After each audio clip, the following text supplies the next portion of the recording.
Ahora, comencemos.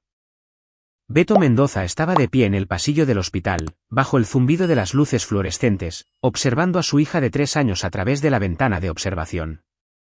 El pequeño cuerpo de Paula estaba envuelto en vendajes y las máquinas emitían pitidos suaves alrededor de su cama. El accidente había ocurrido muy rápido. Un conductor distraído se pasó un semáforo en rojo mientras Beto la llevaba al parque.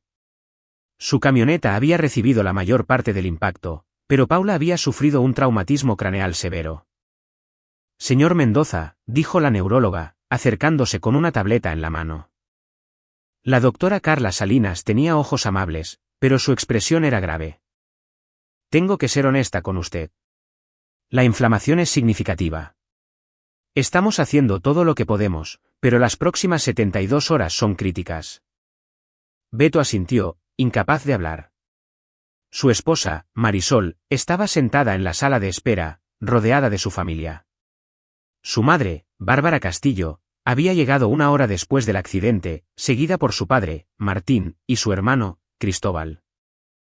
Los Castillo eran gente de dinero antiguo, tercera generación de riqueza farmacéutica, el tipo de familia que aparecía en las páginas de sociales y formaba parte de los patronatos de los museos. Beto nunca había encajado en su mundo. Era ingeniero civil, exitoso por mérito propio, pero los Castillo habían dejado claro desde el principio que su hija se había casado por debajo de su estatus. Toleraban el matrimonio porque Marisol había quedado embarazada y los Castillo valoraban las apariencias por encima de todo. Beto, llamó Marisol desde la sala de espera.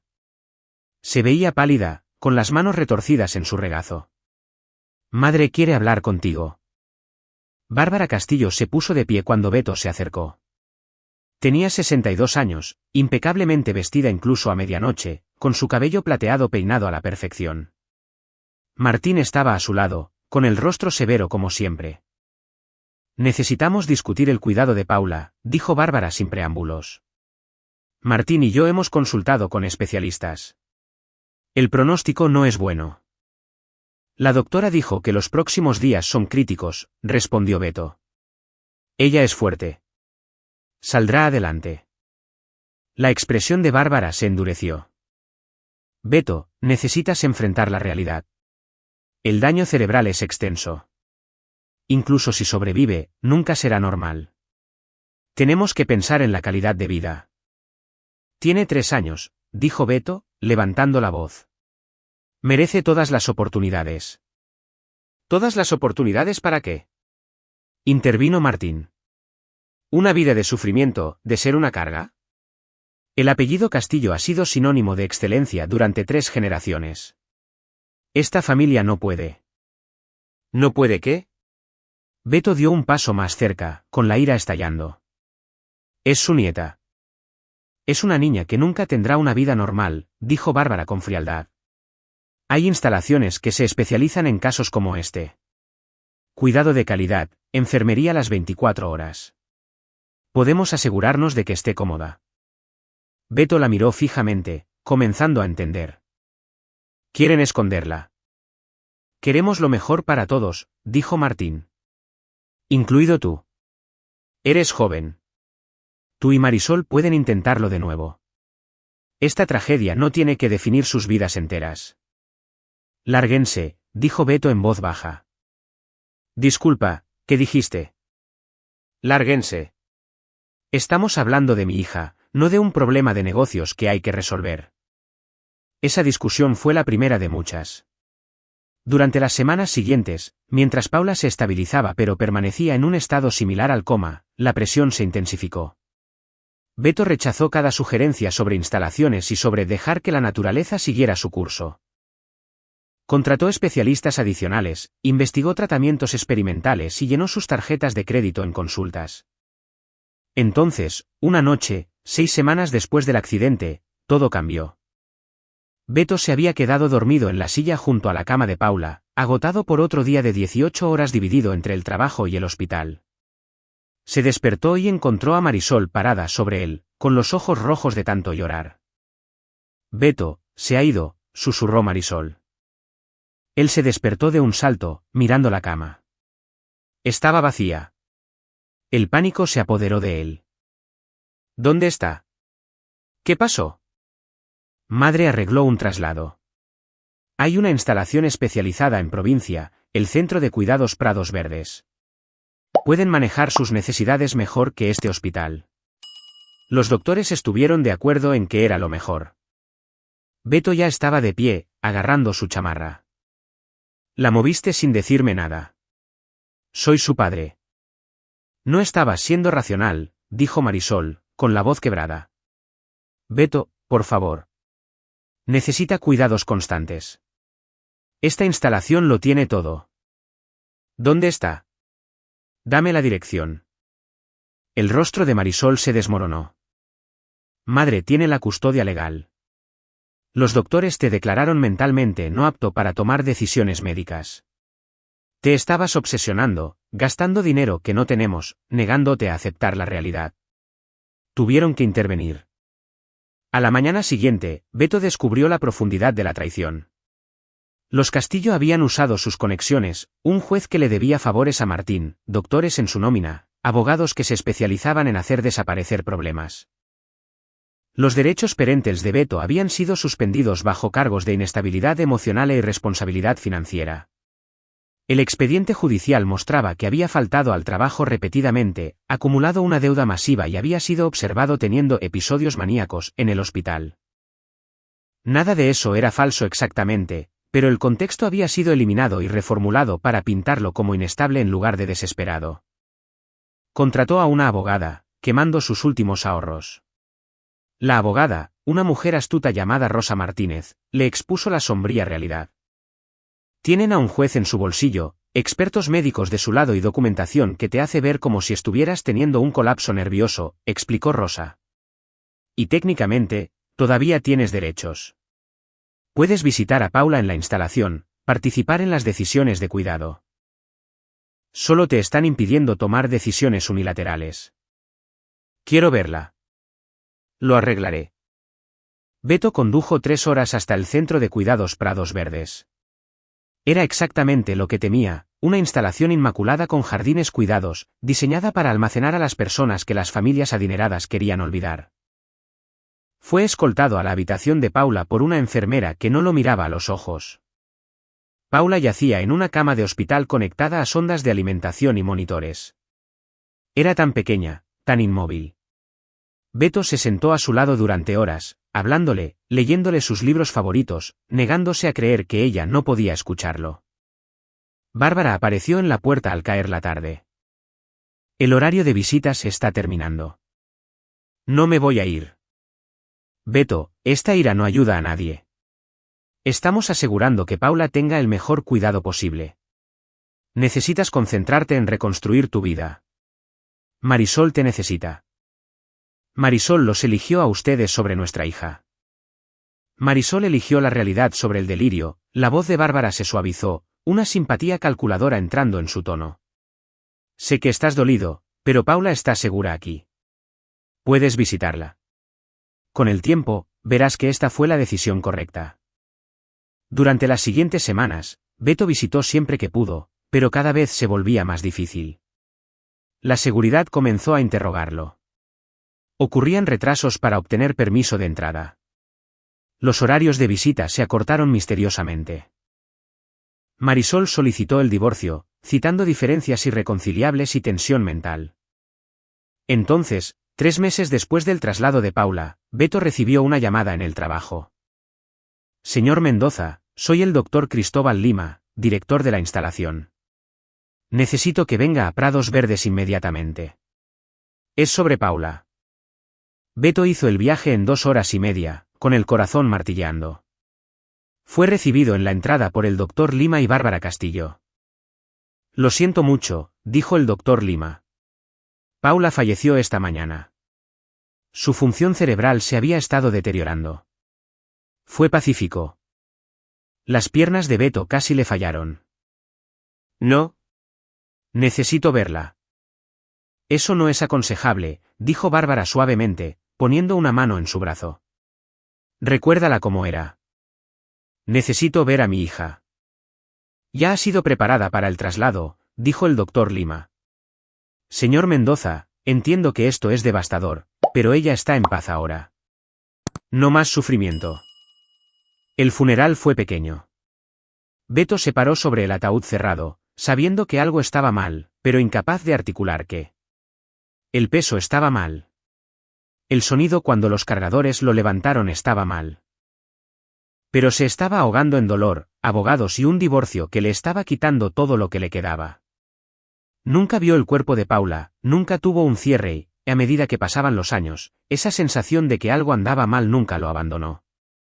15 años después, Beto estaba sentado en su departamento, arriba del taller mecánico que había comprado 5 años atrás. No era mucho, 3 habitaciones, un baño con fugas y el olor a aceite de motor permanentemente incrustado en las paredes. Pero era suyo, pagado con dinero que había ahorrado trabajando en construcción, luego administrando reparaciones y finalmente siendo dueño del negocio. Ya no pensaba en Paula todos los días. El dolor se había convertido en una radiación de fondo constante, siempre ahí, pero lo suficientemente atenuada como para poder funcionar. Nunca se volvió a casar, nunca tuvo otros hijos. Había construido una vida sencilla, trabajo, la cerveza ocasional con su mecánico, Venceslao Balog Ruiz, y los proyectos de carpintería que llenaban sus noches. Su teléfono sonó a las 8:47 de la tarde de un martes. Número desconocido. ¿Señor Mendoza? ¿Beto Mendoza? La voz era femenina, nerviosa, de una persona mayor. Al habla. Mi nombre es Diana Juárez. Soy enfermera en el Centro de Cuidados Prados Verdes. Es difícil decir esto. Encontré algo en los viejos sistemas de archivo.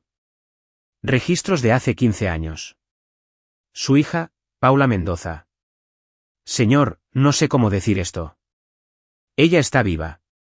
Habitación 47. El teléfono de Beto se resbaló de su mano, golpeando la mesa. Lo recogió con dedos temblorosos. ¿Qué dijo? Su hija está viva. Ha estado aquí todo el tiempo. Encontré los registros por accidente. Habían sido archivados incorrectamente, ocultos en una base de datos obsoleta. Pero ella está aquí y está viva. Lo siento mucho. No sé por qué le dijeron que murió. Beto ya estaba agarrando sus llaves y su cartera. Voy para allá. No deje que nadie la mueva. No le diga a nadie que me llamó. Señor, trabajo en el turno de noche. Estaré aquí, pero por favor, dese prisa. El viaje de casi 1,000 kilómetros le tomó 9 horas. Beto solo se detuvo por gasolina, su mente recorriendo cada momento de los últimos 15 años. El ataúd cerrado, la insistencia de Bárbara de que no viera el cuerpo, el peso del féretro. Habían enterrado una caja vacía. Le habían dejado llorar por una niña que estaba viva. Llegó a Prados Verdes al amanecer. Diana Juárez lo recibió en una entrada lateral. Era una mujer de unos 50 años con ojos cansados y un rostro desgastado que hablaba de demasiados años presenciando cosas que no podía cambiar. Señor Mendoza, dijo ella, revisando el pasillo vacío. Necesito que entienda algo antes de verla. No sé qué le dijeron, que espera, pero Paula no ha estado recibiendo el cuidado que necesitaba. Solo la descubrí hace 2 días cuando estaba haciendo inventario en el pabellón de larga estancia. Lléveme con ella. Diana lo vio a través de pasillos que olían a antiséptico y resignación. El ala de cuidados a largo plazo estaba tranquila, la mayoría de las habitaciones a oscuras. Se detuvo en la habitación 47, con la mano en la manija de la puerta. He estado cuidándola desde que la encontré. Está desnutrida, tiene llagas por presión, atrofia muscular. Pero, señor Mendoza, ella responde. Sigue el movimiento con los ojos. Aprieta las manos cuando se le pide. Lo que sea que le hayan dicho sobre su condición, era mentira. Beto pasó junto a ella y abrió la puerta. Paula estaba sentada en una silla de ruedas junto a la ventana, de cara a la luz del amanecer. Ahora tenía 18 años, aunque parecía más joven. Su cuerpo estaba consumido por años de negligencia. Su cabello oscuro colgaba lacio alrededor de su rostro. Pero sus ojos estaban vivos. Giró la cabeza cuando Beto entró y algo parpadeó en su expresión.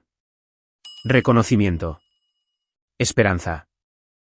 Beto cruzó la habitación, cayendo de rodillas junto a la silla de ruedas.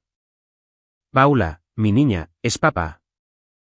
Su mano derecha se movió lentamente, temblando con el esfuerzo, hasta que tocó su rostro. Un sonido salió de su garganta. No eran palabras, pero algo deliberado, algo que significaba que lo conocía. Beto presionó su frente contra su mano y lloró. Durante la siguiente hora, Diana explicó lo que había armado.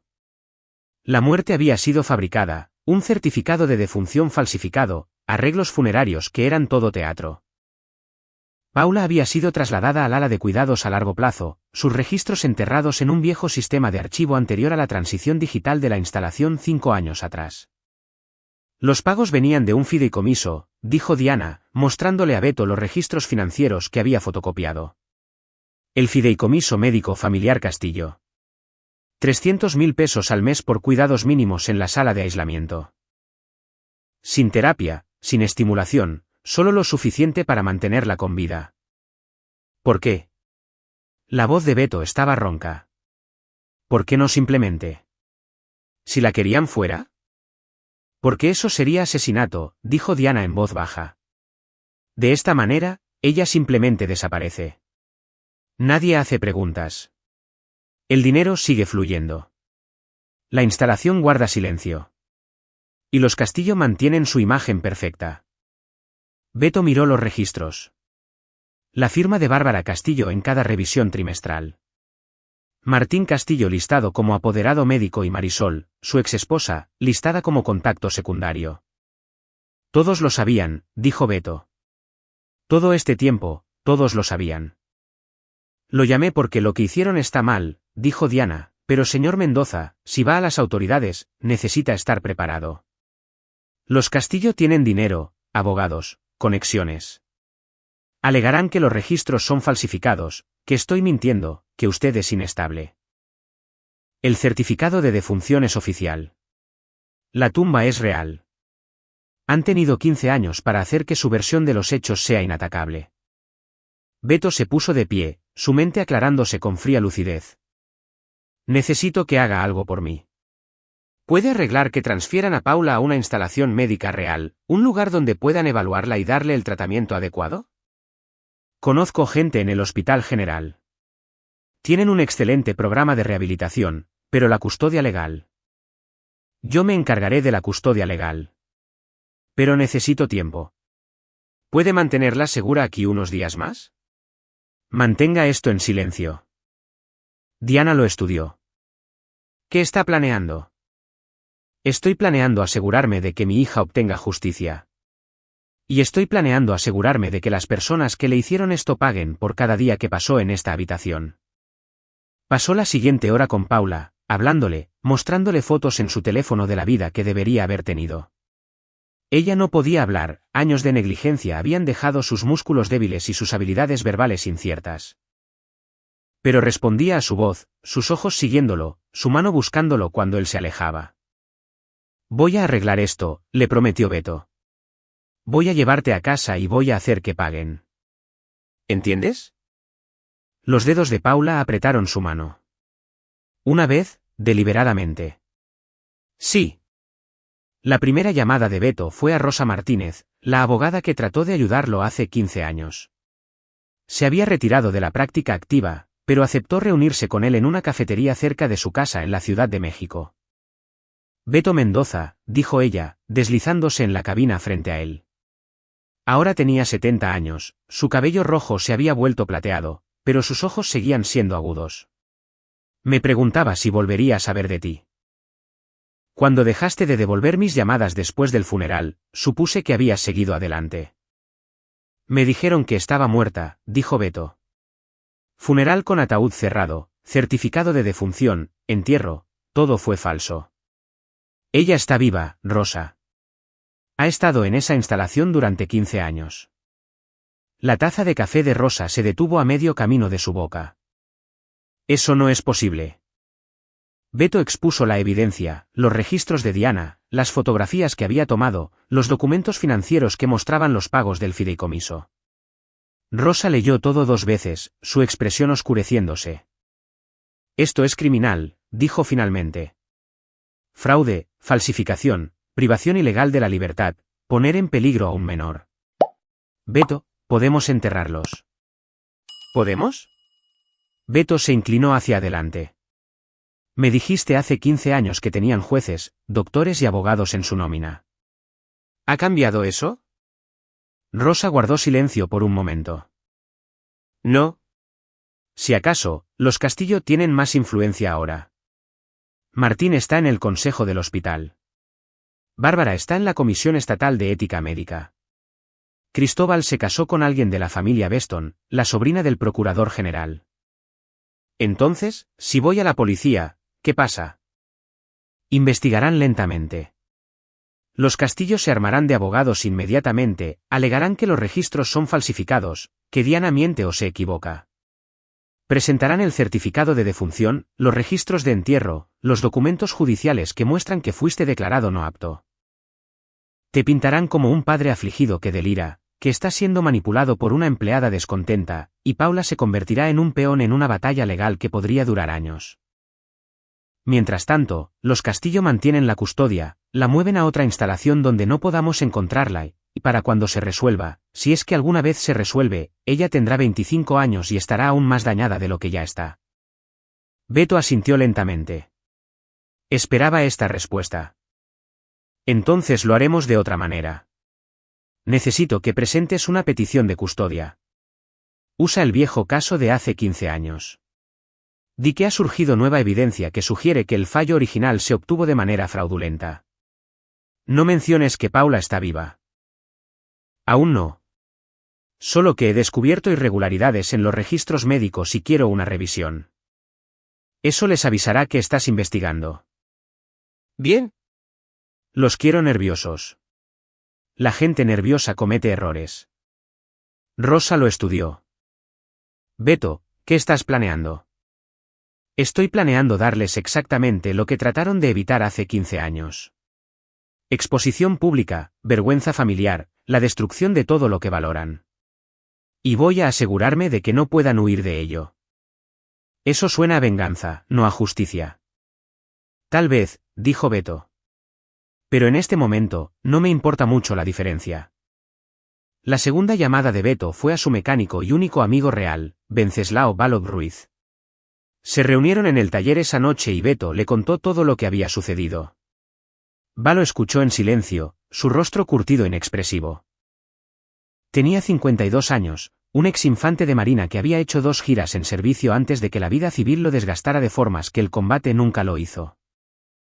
Había estado trabajando en el taller de Beto durante 3 años y en ese tiempo desarrollaron el tipo de amistad que no requería muchas palabras.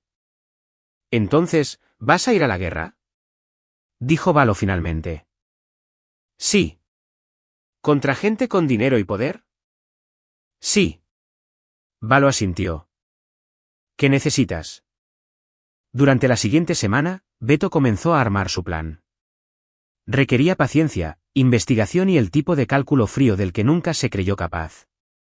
Pero cada vez que sentía que su determinación flaqueaba, pensaba en Paula en esa habitación, con 18 años e incapaz de caminar o hablar. 15 años de su vida robados. Comenzó contratando a una investigadora privada, una mujer llamada Celeste Galindo, que se especializaba en inteligencia corporativa. Era cara, pero Beto había vivido sencillamente durante 15 años y la venta de su empresa de ingeniería después del divorcio le había dejado con más dinero del que había admitido a nadie. Necesito todo sobre la familia Castillo, le dijo Beto. Cada trato comercial, cada inversión, cada secreto que hayan enterrado. Necesito saber dónde son vulnerables. Celeste entregó 2 semanas después un expediente de 15 centímetros de grosor.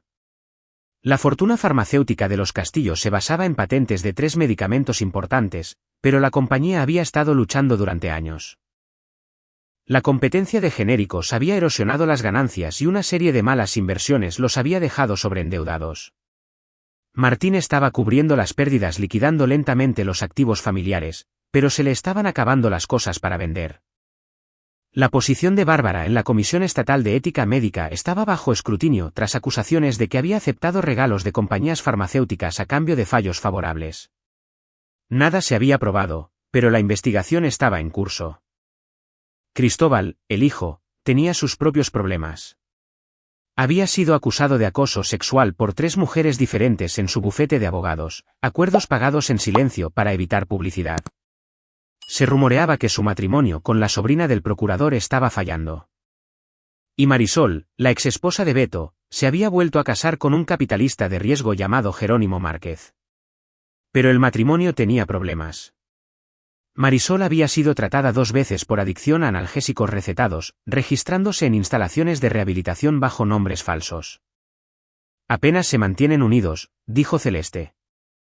La imagen de perfección es una fachada. Un buen empujón y toda la estructura colapsa. Beto estudió los archivos. Necesito que averigües todo sobre el Centro de Cuidados Prados Verdes. ¿Quién es el dueño? ¿Quién lo dirige? ¿De dónde viene el dinero? Y necesito saber si hay otros pacientes como Paula, personas que han sido desaparecidas. ¿Crees que esto es sistemático? Creo que los Castillo encontraron una instalación que estaba dispuesta a ocultar problemas inconvenientes por el precio adecuado. Y creo que si cavamos lo suficientemente profundo, encontraremos que no eran la única familia usando ese servicio. 3 semanas después, Celeste regresó con información que hizo que la sangre de Beto se helara. Prados Verdes tenía 17 pacientes en el pabellón de aislamiento a largo plazo. 15 de ellos tenían certificados de defunción archivados con el Estado. Todos habían sido declarados muertos a los pocos meses de su admisión. Todos tuvieron funerales con ataúd cerrado y todos seguían vivos, mantenidos con cuidados mínimos en los libros ocultos de la instalación. La instalación era propiedad de una empresa fantasma rastreada hasta un consorcio de familias adineradas, incluidos los Castillo. Era un almacén para vergüenzas, niños discapacitados, parientes inconvenientes, cualquiera que amenazara la imagen perfecta que estas familias cultivaban. Esto no es solo sobre Paula, dijo Beto en voz baja. Esto es sobre 17 personas que han sido borradas. Si llevas esto al FBI o a la Fiscalía, ellos lo manejarán, dijo Celeste. Y los Castillo contratarán a los mejores abogados del país, lo alargarán durante años y probablemente obtengan sentencias mínimas si es que son condenados. No, quiero destruirlos completamente. Beto pasó el siguiente mes preparándose. Trabajó con Rosa para presentar la petición de custodia, con cuidado de no revelar que Paula estaba viva. La petición simplemente declaraba que Beto había obtenido evidencia que sugería que el fallo de custodia original había sido influenciado por testimonios médicos fraudulentos y conflictos de intereses. Los Castillo respondieron exactamente como se esperaba. Sus abogados presentaron mociones para desestimar, argumentando que el caso estaba resuelto desde hacía mucho tiempo y que Beto estaba acosando a la familia. Bárbara llamó personalmente a Beto, con voz fría. Cualquiera que sea el juego que estás jugando, Beto, termina ahora. Esa batalla por la custodia se decidió hace 15 años. Paula se ha ido. Déjala descansar en paz. Interesante elección de palabras, dijo Beto. Descansar en paz. Eso implica que está muerta, Bárbara. Una pausa en la línea. Ella está muerta. Tú la enterraste. Enterré un ataúd vacío. ¿Quieres explicar eso? Otra pausa, más larga. Luego la voz de Bárbara, más dura. No sé qué crees haber descubierto, pero estás persiguiendo una fantasía. No hay nada que encontrar. Y si continúas con este acoso, solicitaremos una orden de restricción y te demandaremos por daño moral. Haz lo que tengas que hacer. Nos vemos en la corte. Colgó y sonrió. Estaban nerviosos. Bien. La oportunidad que Beto había estado esperando llegó de una fuente inesperada. Diana Juárez lo llamó tarde una noche, con la voz temblorosa. Señor Mendoza, ellos saben. El administrador de la instalación vino a mí hoy preguntando sobre la habitación 47. Alguien les dijo que había estado accediendo a registros antiguos. ¿La confrontaron sobre llamarme? No, pero me están vigilando ahora. Y están hablando de mover a Paula. ¿Puede entretenerlos? Tal vez unos días. Pero Beto, hay algo más. Otra enfermera, Alicia Dávila. Ella ha trabajado aquí durante 20 años. Vino a mí después de que el administrador se fue. Dijo que si estaba investigando a los pacientes a largo plazo, debería hablar con ella. Ella sabe cosas. ¿Puedo reunirme con ella? Tiene miedo. Esta gente, las familias involucradas, son poderosas. Pero dijo, si quieres arreglar esto, ella ayudará. Ha estado cargando culpa durante 20 años. Beto se reunió con Alicia Dávila en una parada de descanso a medio camino entre Prados Verdes y la Ciudad de México. Estaba en sus 50 y tantos, con la mirada desgastada de alguien que había visto demasiado y callado demasiado tiempo. Empecé a trabajar en Prados Verdes justo al salir de la escuela de enfermería, dijo Alicia, aferrando una taza de café. En aquel entonces, era una instalación legítima. Buen cuidado, personal dedicado. Luego, hace unos 18 años, una nueva administración se hizo cargo. Crearon el pabellón de aislamiento a largo plazo.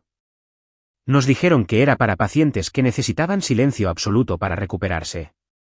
Pero eso no era lo que era. Sacó un cuaderno, con páginas llenas de nombres y fechas escritos a mano. Llevé registros. Cada paciente, desaparecían.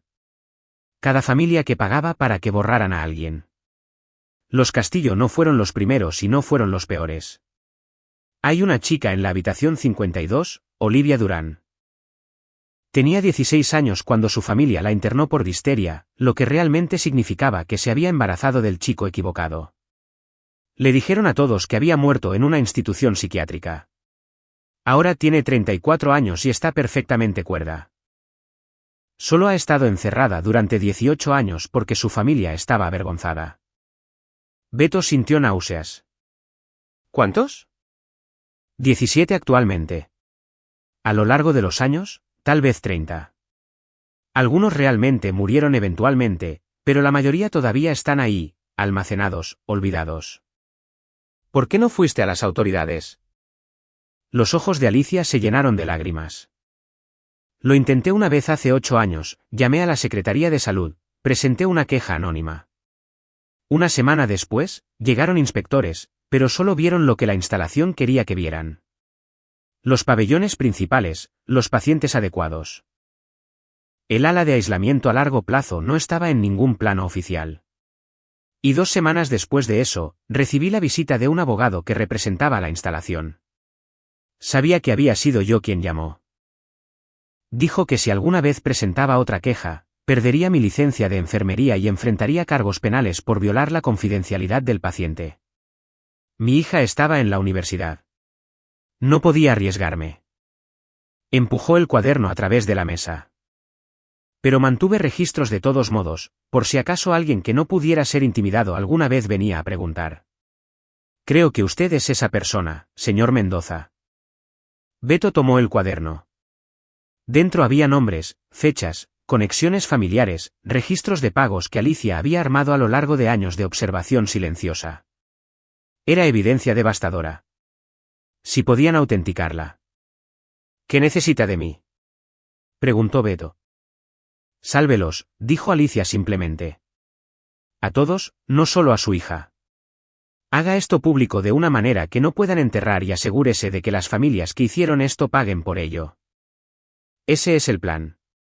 Pero necesito que hagas algo. ¿Puedes reunir a las otras enfermeras que saben sobre esto? Las que han estado cargando culpa como tú. Las necesito listas para testificar cuando llegue el momento. Hay 5 de nosotras que hemos estado allí el tiempo suficiente para saber.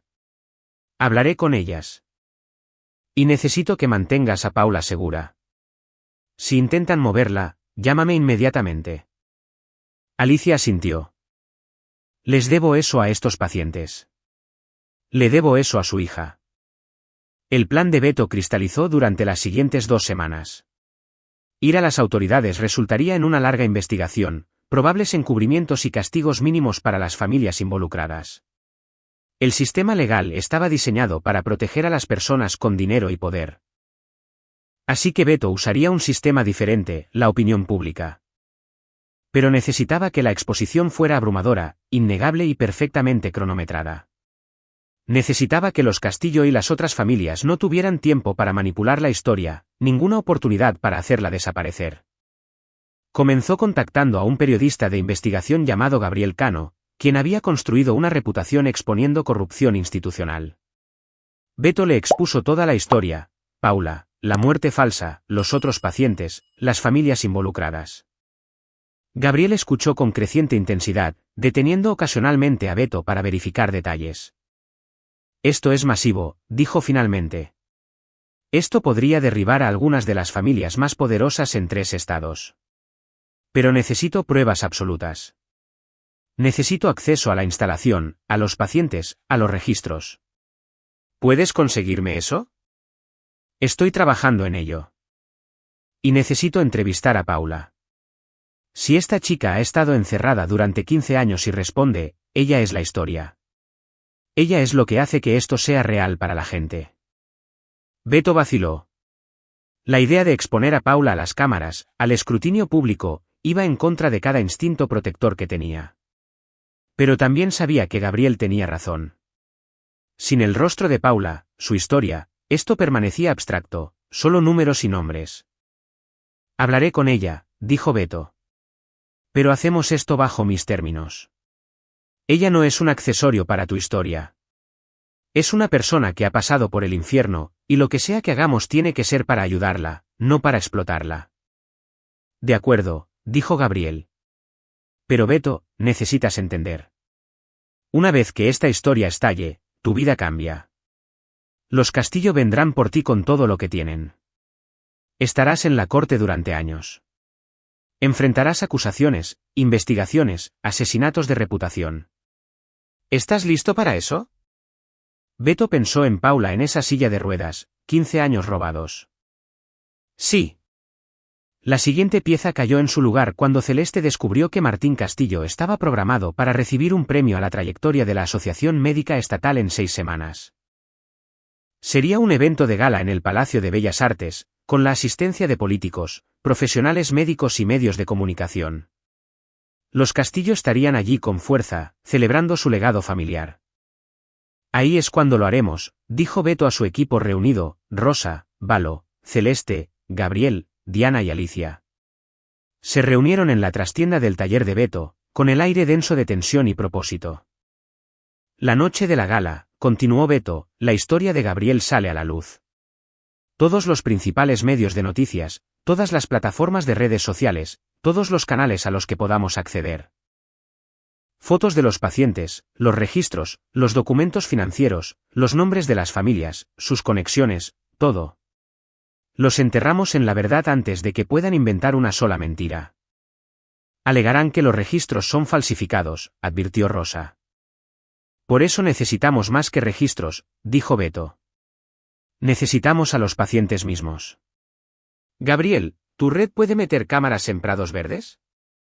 Si Diana y Alicia pueden darme acceso, sí. Pero Beto, meter cámaras es una cosa. Sacar a esos pacientes es otra. Algunos de ellos no han estado afuera en décadas. Algunos son médicamente frágiles. Esto no es solo exposición. Es rescate. Lo sé, dijo Beto. Por eso necesitamos a las fuerzas del orden listas para actuar en el momento en que la historia estalle. No la policía local, podrían estar comprometidos. Vamos a la Fiscalía General de la República, al Procurador Estatal. Les damos todo simultáneamente, empaquetado tan perfectamente que no tengan más remedio que actuar. Valo habló. ¿Y qué hay de Paula? ¿Va a estar en medio de esta tormenta mediática? Beto había pensado en esto constantemente. Paula será trasladada al Hospital General la noche antes de que estalle la historia. Diana arregla el traslado, citando una emergencia médica. Para cuando los Castillos se den cuenta de lo que está pasando, ella estará en una instalación que no controlan con doctores que pueden testificar sobre su condición real, y yo estaré allí con ella. Solicitarán una medida cautelar de emergencia, dijo Rosa. Déjalos. Para cuando algún juez lo escuche, la historia será pública. Estarán defendiéndose contra cargos de fraude y privación ilegal de la libertad. Una disputa por custodia será el menor de sus problemas. Durante el siguiente mes, las piezas se movieron a su lugar con cuidadosa precisión. El equipo de Gabriel documentó todo, entrevistando a Alicia y a otras 2 enfermeras que habían acordado hablar oficialmente, obteniendo copias de los registros financieros, fotografiando el pabellón de aislamiento a largo plazo durante una visita cuidadosamente coordinada. Gabriel entrevistó personalmente a Paula, con preguntas suaves, dándole tiempo para responder con los gestos y sonidos limitados que podía manejar. El vídeo de la entrevista fue devastador. Los ojos de Paula vivos con inteligencia, atrapada en un cuerpo que años de negligencia habían consumido. Su mano agarrando la de Beto, la única comunicación que podía manejar. La voz en off de Gabriel explicando que esta joven había sido declarada muerta a los 3 años, enterrada en ausencia, mientras pasaba 15 años en una habitación que nadie debía encontrar. Beto vio el borrador y lloró. Era perfecto, desgarrador y enfurecedor en igual medida. Nadie que viera esto podría desestimarlo. Nadie podría afirmar que Paula no era una persona real que había sido horriblemente agraviada. 3 días antes de la gala, Beto hizo sus preparativos finales. Había arreglado el traslado de Paula al Hospital General con Diana y 2 paramédicos de confianza manejando el transporte. Había coordinado con el equipo de Gabriel para asegurar que la historia estallara en 15 medios diferentes simultáneamente.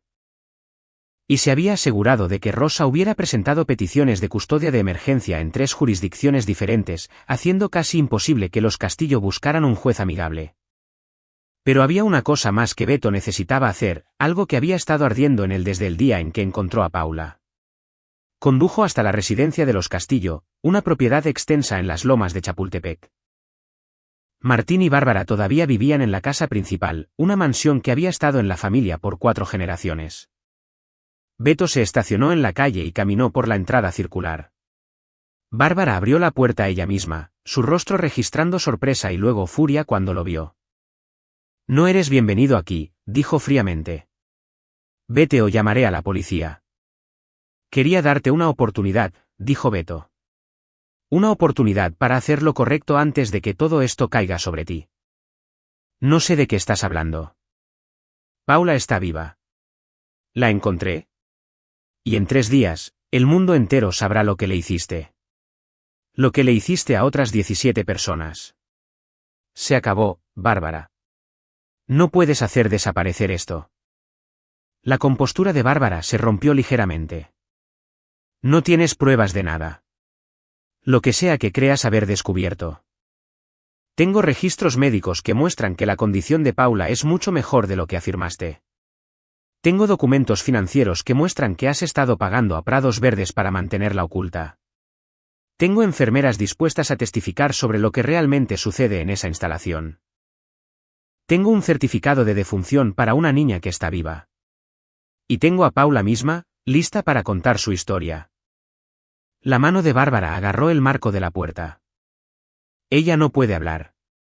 Tiene daño cerebral. Está impedida porque la dejaste pudrirse durante 15 años. Pero puede comunicarse y entiende todo. Y te recuerda, Bárbara.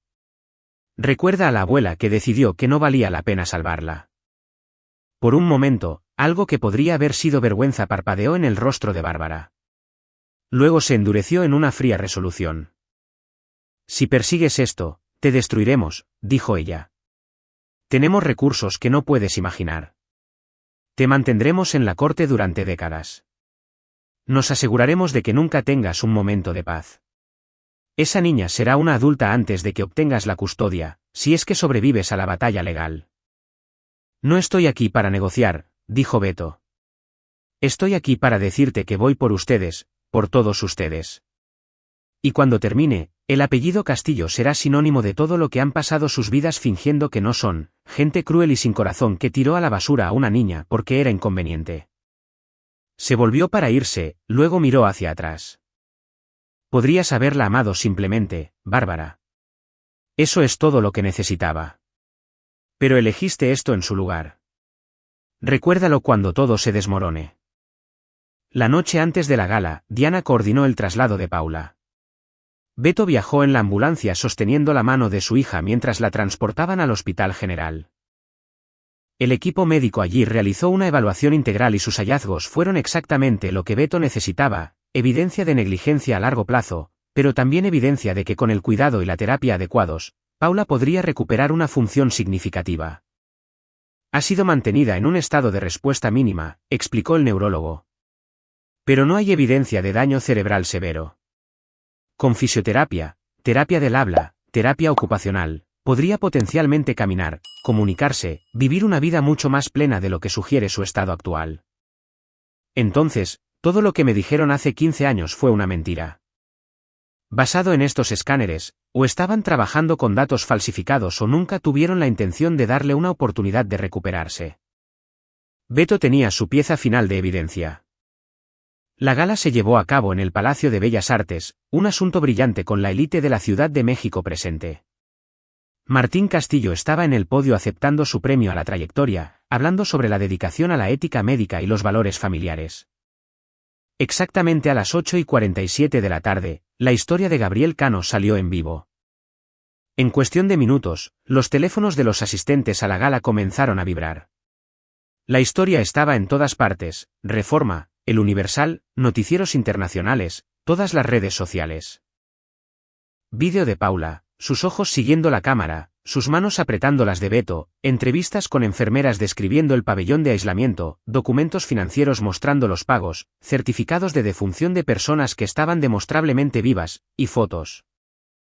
17 fotos de pacientes en varios estados de negligencia, cada uno con un nombre, una familia y una historia de cómo habían sido desaparecidos.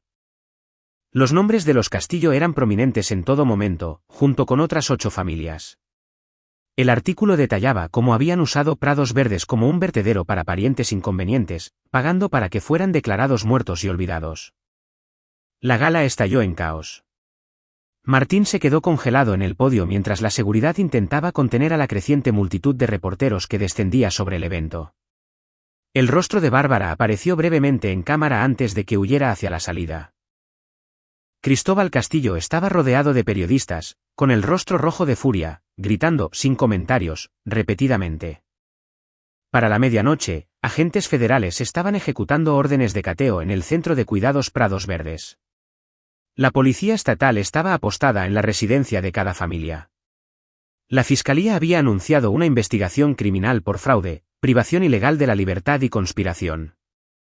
Y Beto se sentó junto a la cama de hospital de Paula, viendo la cobertura de noticias, sintiendo algo parecido a la paz por primera vez en 15 años. Las consecuencias fueron rápidas y devastadoras. El premio de Martín Castillo fue rescindido en cuestión de horas.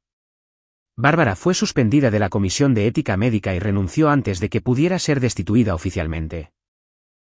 El bufete de abogados de Cristóbal lo puso en licencia administrativa indefinida y su esposa solicitó el divorcio. Marisol, la exesposa de Beto, apareció en las noticias 3 días después de que estallara la historia, afirmando entre lágrimas que había sido manipulada por su familia, que creía que Paula estaba verdaderamente muerta. Pero Celeste ya había proporcionado a los periodistas registros que mostraban que Marisol había firmado documentos de revisión trimestral durante años. Documentos que no podían existir si Paula hubiera estado muerta. El público no la perdonó.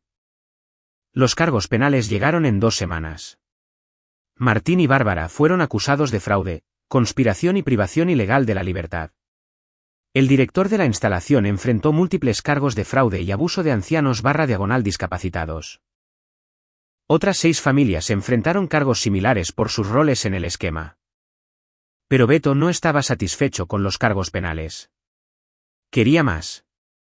Trabajando con Rosa y una coalición de abogados que representaban a las familias de las otras víctimas, Beto presentó una demanda civil masiva. No solo contra los Castillo y Prados Verdes, sino contra cada institución que había permitido esto, el municipio que había emitido certificados de defunción falsos, las funerarias que habían realizado servicios falsos, los médicos que proporcionaron testimonios médicos fraudulentos. La demanda buscaba daños por cientos de millones de pesos, pero más importante aún, mantenía la historia viva. Cada presentación judicial, cada deposición, cada revelación mantenía la atención del público centrada en lo que se les había hecho a estas 17 personas. Los Castillo contrataron al mejor equipo legal que el dinero podía comprar. Pero estaban peleando una batalla perdida. La evidencia era abrumadora. El sentimiento público estaba en su contra y cada día traía nuevas revelaciones sobre otros aspectos de su corrupción. 6 meses después de que estallara la historia, Martín Castillo fue encontrado muerto en su estudio por un aparente suicidio. Su nota fue breve, no podía vivir con la vergüenza. Bárbara enfrentó el juicio sola. La fiscalía presentó un caso devastador, los registros médicos de Paula, testimonios de enfermeras, documentos financieros que mostraban 15 años de pagos para mantener a una niña encarcelada. El vídeo de la entrevista de Gabriel con Paula se mostró en la corte, y varios miembros del jurado fueron vistos secándose los ojos. La defensa de Bárbara argumentó que ella creía estar actuando en el mejor interés de Paula, que los profesionales médicos habían aconsejado este curso de acción. Pero cuando Rosa la interrogó, la fachada se derrumbó. Señora Castillo, usted firmó documentos de revisión trimestral durante 15 años. Cada documento confirmaba que Paula estaba viva y recibiendo atención. Sin embargo, le dijo al señor Mendoza que estaba muerta. ¿Puede explicar esa discrepancia? Yo. Los documentos eran solo trámites. No los leí con cuidado. ¿No leyó documentos sobre el cuidado de su nieta durante 15 años? Confiaba en la instalación. ¿También confió en ellos cuando le proporcionaron un certificado de defunción falso? ¿Cuando la ayudaron a organizar un funeral para una niña viva? Bárbara no tuvo respuesta. El jurado deliberó por menos de 4 horas. Culpable de todos los cargos. Cristóbal Castillo aceptó un acuerdo de culpabilidad, testificando contra su madre y los administradores de la instalación a cambio de una sentencia reducida. Cumplió 3 años en una prisión federal y fue inhabilitado para ejercer la abogacía.